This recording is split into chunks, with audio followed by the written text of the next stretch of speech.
एक एक वाकया आप लोग से शेयर करना चाहता हूँ।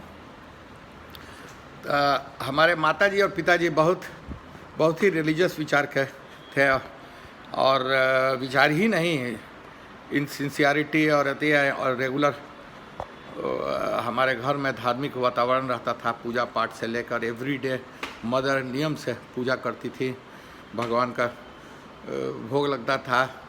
जो भी चीज़ प्रसाद में हुआ, कुछ नहीं हुआ तो मिश्री भी हम लोग बतासा मिश्री बचपन से ही। तो बच्चा में तो उतना नहीं है ज्ञान रहता था, लेकिन पूजा पाठ के इंतज़ार में अब कि कब मम्मी अब पूजा ख़त्म करेगी या घंटी बजाएगी। तो घंटी बजने के मैंने अब पूजा ऑलमोस्ट एंड पर है, तो इंतज़ार में हम लोग बैठे रहते थे कि कुछ प्रसाद मिलेगा, फल फूल जो भी रहता था घर में, जो भी चीज़ रहा, हलवा रहा, कभी आलू का हलवा कब बनाती थी, कभी कुछ बनाएंगे, लेकिन कुछ रहेगा, तो इसके इंतज़ार में हम लोग बैठे रहते थे। तो अब उसी में प्रवचन भी थोड़ा मदद बीच बीच में कभी कभी हम लोग को बताती है, पिताजी भी साथ साथ में बताते थे। उसी में एक रामचरितमानस का एक वाकया है, वो बड़ा कंट्रोवर्शियल है। वैसे तो उसका बहुत लोग अलग अलग अर्थ लगाते हैं, लेकिन हमारे पेरेंट्स जो उसका अर्थ बताए हमको, और हम समझते हैं कि वो एकदम सही थे। वो एक स्टोरी गोज लाइक दिस, के एक दोहा है रामायण में, रामचरितमानस गोसाई जी तुलसीदास का, कि ढोल गंवार शूद्र पशु नारी, ढोल गंवार शूद्र पशु नारी, ये सब ताड़न के अधिकारी, ये सब ताड़न के अधिकारी, उसमें मेंशन्ड है। तो उसको एक्सप्लेन करते थे फादर कि ढोल तो बिना बजा के जब तक कि बजाएगा नहीं कोई, उस पर ताल नहीं ठोकेगा, तब ढोल कैसे बजेगा, उसमें आवाज़ कहाँ से आएगी।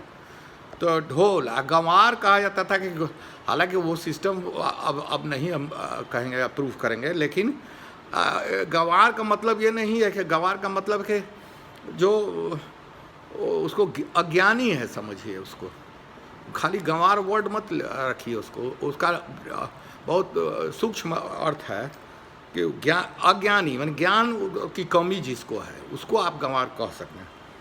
तो अब हम लोग अभी I am also teacher in Patna medical college, I am associate professor in anatomy, I am a consultant orthopaedic surgeon as well.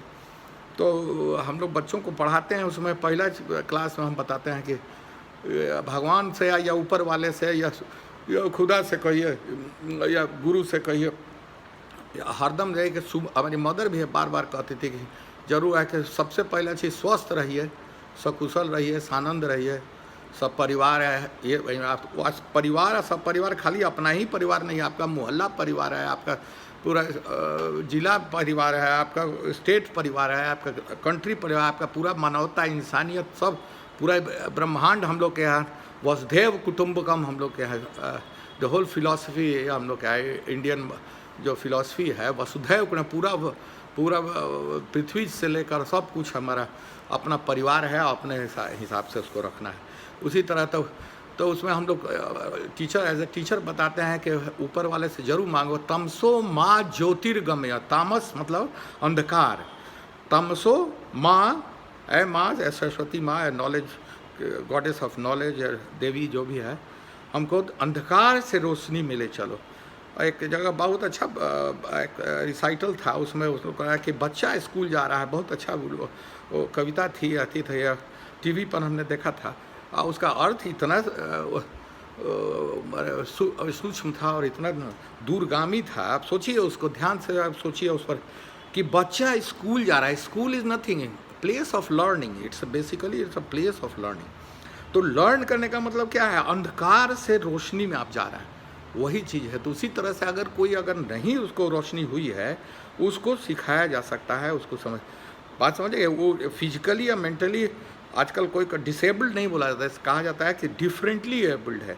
तो जिस तरह से उसको एफरेंट जाएगा, उसको ब्रेन को किस तरह से कंडीशन किया जाएगा, कैसे किया जाएगा, देखिए ये बहुत ही इम्पोर्टेंट है। तो ढोल गंवार शूद्र पर सुनारी, शूद्र भी वर्ड जो है, डोंट गो बाय जाति या विशेष या कास्ट से मत जाइए, वो उसका आचरण अगर गलत है। अभी देखिए अभी एक कोरोना अभी फैला हुआ है पूरा world over, covid this that. अभी देखिए कि कहता है कि बचने का एक ही उपाय, कोई इलाज अभी नहीं है, कोई दवा नहीं है, कोई वैक्सीन नहीं है। बचने का भाई treat every person you meet just like a covid, माने पेशेंट है जो है या केस है उसको उस तरह से अपेरेंटली आपको ट्रीट करना है। और उसका इलाज बस अभी कुछ है नहीं, इसलिए प्रिवेंशन इज़ द आंसर। और उसका SMS है, एस मतलब सोप माने साबुन से धोना है, कोरोना को धोना है तो एस हो गया। और सैनिटाइज़र, एम से मास्क, सोशल डिस्टेंसिंग या फिजिकल डिस्टेंसिंग, भीड़ भाड़ आदि से बचना है। और उसमें एक और कहावत है, धूल धुआं और धक्का। ये पुराना कहावत है, हम लोग के पेरेंट्स से ही सुना है, धूल धुआं और धक्का, ये तीनों से बचना है। तो ये इसी तरह से तो अभी हम लोग सब अछूत हो गए हैं एक तरह का, तो कोई जाति विशेष नहीं है। पहले ज़माने में भी इसी तरह से जो महामारी होती थी, प्लेग, बुबोनिक प्लेग था 1720s में हुआ, 100 ईयर्स के बाद फिर 1820 में कोलरा हुआ, और उसके बाद से फिर 100 ईयर्स के बाद स्पेनिश फ्लू हुआ जिसमें करोड़ों आदमी मर गए। अभी देखिए कि अभी उसमें कितना लाख आदमी अफेक्टेड है और कितना का देहांत हो गया।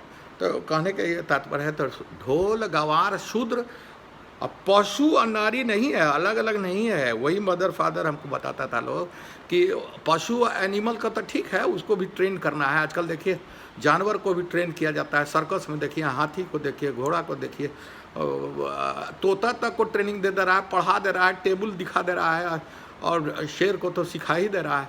तो ये तो अलग कहानी है। तो ढोल गवार शूद्र पशु नारी, पशु रूपी नारी जो है, नारी का बहुत सारा रूप हम लोग के यहाँ डिस्क्राइब्ड है, वेदास में, शास्त्रास में और श्रुति सब है, बहुत सारा जो है उसमें भी बहुत नारी का बहुत सारा रूप है। तो अगर कोई नारी पशु रूपी हो गई तब उसको ताड़न के अधिकारी, दैट वाज द मैंने मीनिंग या जिस्ट या मैंने उसका इसेंस ऑफ दिस दोहा। ढोल गवार शूद्र पशु नारी, ये सब ताड़न के अधिकारी, with a note of caution and with modification in these days. अभी everybody is equal in every respect, and कानून भी हम लोग का वही कहता है। मज़हब नहीं सिखाता आपस में बैर करना, ये तो सही बात है। और एक दूसरे का इज्जत करना है, हम लोग को अति करना है, ऐसा ज़रूरत नहीं पड़नी चाहिए। लेकिन और फिजिकल ही मार नहीं है, या जैसे ढोल बजाने में तो फिजिकली आपको अति करा है, उसका दूरगामी अर्थ है। तो ढोल गंवार शूद्र पशु नारी, जैसे बच्चे को ताड़ना नहीं है, उसको समझाना है, उसको रास्ता दिखाना है, क्या सही है क्या गलत है, वो बताना है बच्चों को। और उसी तरह से इन लोगों को भी जो अज्ञानी है उनको भी ज्ञान सिखाना है। और life is a very big thing. और उसका जो एक सही ढंग से जाए, पौधा लगाते हैं वो किस तरह ढंग से वो ग्रो करता है, डैट जो कि किस तरह से वो एक पॉजिटिव ह्यूमन बीइंग, एक सेंसिबल, एक नागरिक बने, एक समाज का एक एसेट बने, वो लाइबिलिटी नहीं बने। This is what I wanted to emphasise. Thank you very much for, बहुत अच्छा लगा आप लोग से बात करके, धन्यवाद।